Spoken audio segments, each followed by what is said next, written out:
பிரியமானவர்களே, நான் உன்னை விட்டு விலகுவதும் இல்லை, உன்னை கைவிடுவதும் இல்லை என்று அவர் சொல்லி இருக்கிறாரே.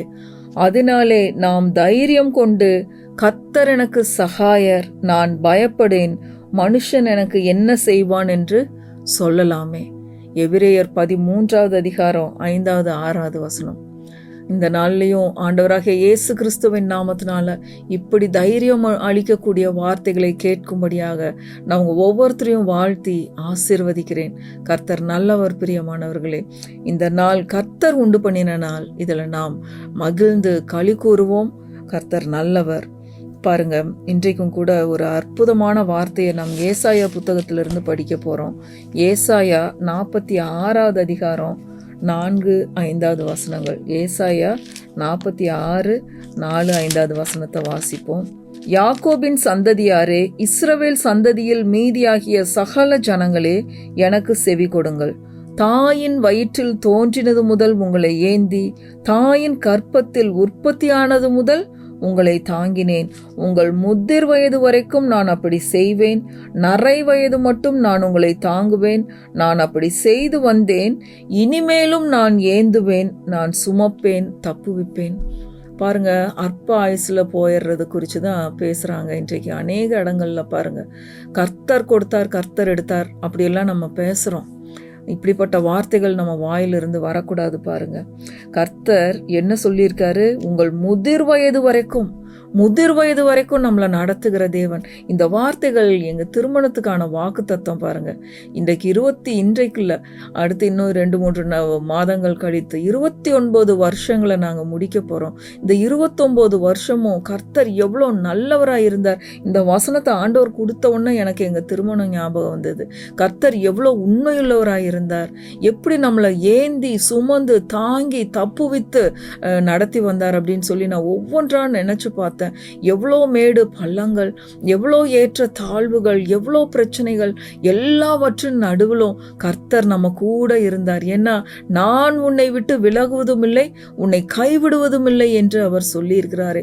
ஒவ்வொரு நாளும் நான் உன்னை விட்டு விலக மாட்டேன், நான் உன்னை கைவிட மாட்டேன் அப்படின்னு சொல்லி கர்த்தர் கூடவே இருந்து வந்தார். அதனால் நீ பயப்படாத, மனுஷன் உனக்கு என்ன செய்வான், மனுஷன் ஒன்றும் செய்ய முடியாது அப்படின்னு சொல்லி கர்த்தர் அவருடைய வார்த்தையை அனுப்பி ஒவ்வொரு நாளும் தாங்கி வழி நடத்தி வந்தார். அவர் எவ்வளோ நல்ல தேவன் பாருங்க. பிரியமானவர்களே, கடினமான நேரங்கள்ல அவர் எப்படி நம்மளை பார்த்தாரு.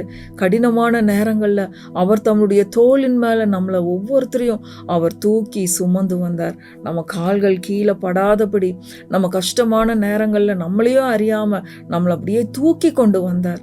அது நீங்க அனுபவித்து பார்த்திருந்தீங்கன்னா தெரியும். பிரியமானவர்களே, ஒவ்வொரு நாளும் அவருடைய வாக்கு தத்தங்கள் எவ்வளோ உண்மையுள்ளவைகள், அவருடைய கிருபை காலைதோறும் புதியவைகளாயிருக்கிறதுன்னு நம்ம பார்க்குறோம். புலம்பல் 3:22 அவருடைய உண்மைத்தன்மை, அவருடைய கிருபைகள் ஒவ்வொரு நாளும் காலைதோறும் அவைகள் புதியவைகளாயிருக்கின்றன. நேத்து வரைக்கும் நடந்த மாதிரி இல்லை, இன்னைக்கு காலையில் இன்னும் கொஞ்சம் புதுவிதமான கிருபை. அவருடைய கிருபையை சார்ந்து கொள்ளுங்கள். அவருடைய கிருபையின் மேல நீங்க நிற்கும் போது, அவருடைய கிருபையில சார்ந்து கொள்ளும் பொழுது அவர் உங்களை தூக்கி சுமக்கிற தேவனாய் இருக்கிறார். அதுதான், உங்கள் முதிர் வயது வரைக்கும் நான் அப்படி செய்வேன், நரை வயது மட்டும் நான் தாங்குவேன், உங்களை தாங்குவேன், நான் அப்படி செய்து வந்தேன், இனிமேலும் நான் ஏந்துவேன், நான் சுமப்பேன், தப்புவிப்பேன். ஒவ்வொரு நாளும் நம்மளுடைய வாழ்நாளெல்லாம் நம்மளை ஏந்தி சுமந்து தாங்கி அவர் தப்புவிக்கிற தேவன் பாருங்க. இன்னும் எபிரேயர் 13:5-6 வசனத்தை படிப்போம். எபிரேயர் 13:5-6 வசனங்கள். எவ்வளோ அற்புதமான வார்த்தைகளை ஒவ்வொரு நாளும் அவர் தராருன்னு பாருங்க. நீங்கள் பண ஆசை இல்லாதவர்களாய் நடந்து உங்களுக்கு இருக்கிறவைகள் போதுமென்று எண்ணுங்கள்.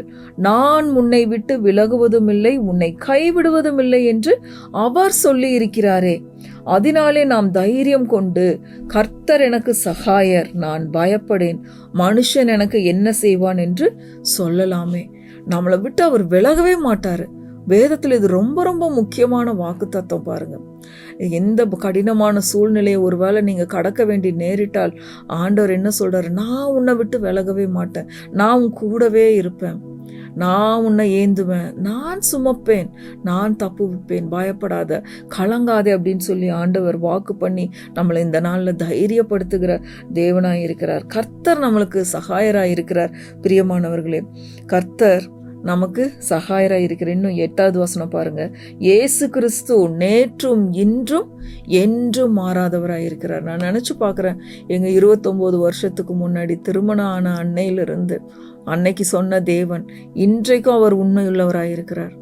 இன்றைக்கும் உண்மையுள்ளவராயிருக்கிறார். வானமும் பூமியும் ஒளிந்து போகும், ஆனால் என்னுடைய வார்த்தைகளின் ஒரு உறுப்பு கூட ஒளிந்து போகாது அப்படின்னு சொல்லியிருக்காரு.